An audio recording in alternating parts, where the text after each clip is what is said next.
In my last board gaming post, we were exploring the idea of the complexity and evolution of rules. This idea of role-playing games being an experience that's very open sandbox.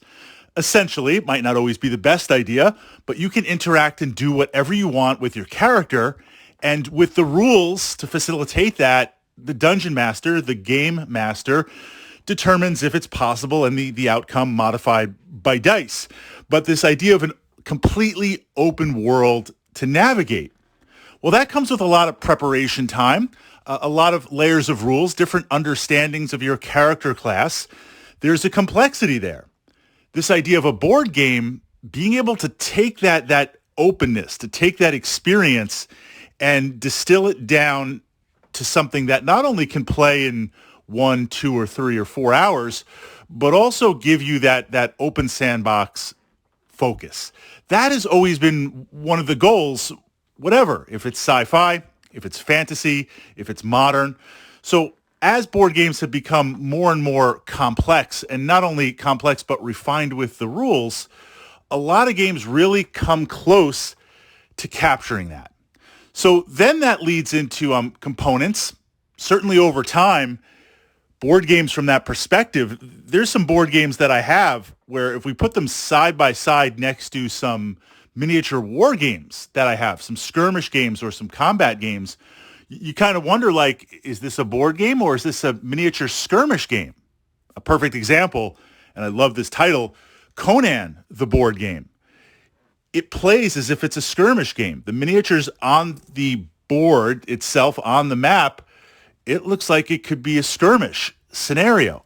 So we're starting to see these lines kind of bend between, is it a role-playing game? Is it a war game? Is it a board game? And that's a good thing. That is a good thing because absolutely you want things to evolve. So within that framework, and we explored that, I pushed that up to the board gaming playlist, but I wanted to put that framework in because that's the positive side to this board gaming thing and the evolution.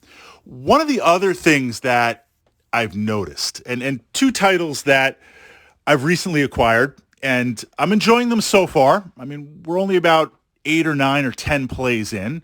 We got to get a lot more plays. But while the games are different, Skyrim and Witcher, the blueprint is exactly the same. And this is something that I'm seeing in more and more titles. It's something that you used to only see in Fantasy Flight games, but with a slight twist. So what do I mean by that? Agree or disagree in the comments with this framework. What we see is you have a core, and put aside for a second retail versus Kickstarter. Kickstarter exclusives, put those aside. Kickstarter exclusives, if that is the production of the game, that's a little bit different. What I'm seeing, I see it with both Skyrim and Witcher, is you have a core game. You have the core box. It's not really a complete game. It's kind of like the old wargaming starter sets, X-Wing miniatures and Warhammer 40,000, where they give you a little bit to grasp at the game, but what you really need is a little bit more of this and a little bit more of that. And that's not to say that the core isn't a good game. This has nothing to do with the rules, the presentation. It's like, let's design a board game, and then let's take out a third of the content and package it as X packs. Let's package it as expansions. Now, if we look at the old Fantasy Flight Games model, right, just trying to keep up with Descent, just trying to keep up with Runebound from back in the day, Fantasy Flight would release a core game, but it was a complete experience. Runebound and Descent, and I'm only using that to framework it, you could just sit with the core and have a perfectly fine experience. You didn't feel like there was some extra switches that you don't really know what they do because nothing happens, or there's a part of the map you can't explore because you don't have this X pack. It was a complete experience. Fantasy Flight would then add on big boxes, small boxes, just tons of stuff. Now, if you're a completionist like me, that's absolutely fantastic. And jumping in with Skyrim and Witcher, being a completionist, I will eventually move into acquiring the expansion packs and character packs and all that type of stuff, especially before they go out of print. But in exploring that, I'm seeing this core game, it's not a complete experience. It's 1/3. So what that means is to really kind of make it what would have been a complete experience a couple of years ago, you need maybe 2 of the expansion packs. So that's something that's interesting. We're breaking this out over multiple expansion packs.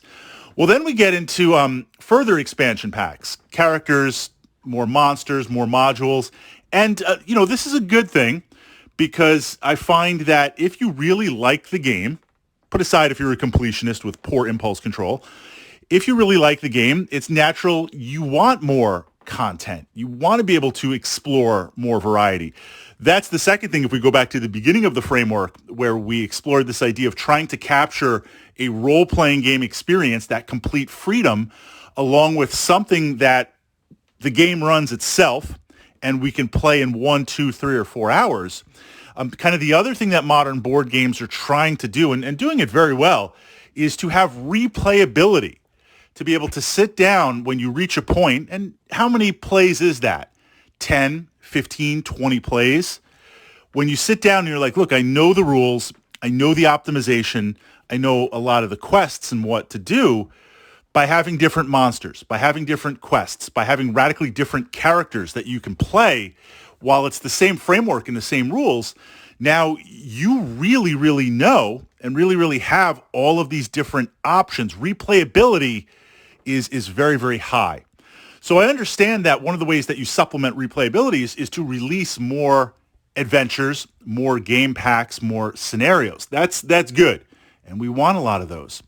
But even a few of those was kind of like, instead of giving us back in the day, if you would have given us 3 main bosses, so I got to beat on a bunch of tier 1 monsters, then I beat on some tier 2, then I beat on some tier 3. Well, then I get to the end boss, and in the past there would be like 3 end bosses, and maybe you'd pick one, maybe it would randomly spawn. Now it's like you get one end boss. That's it. And it's not really that good of an end boss. You want more? You got to buy more.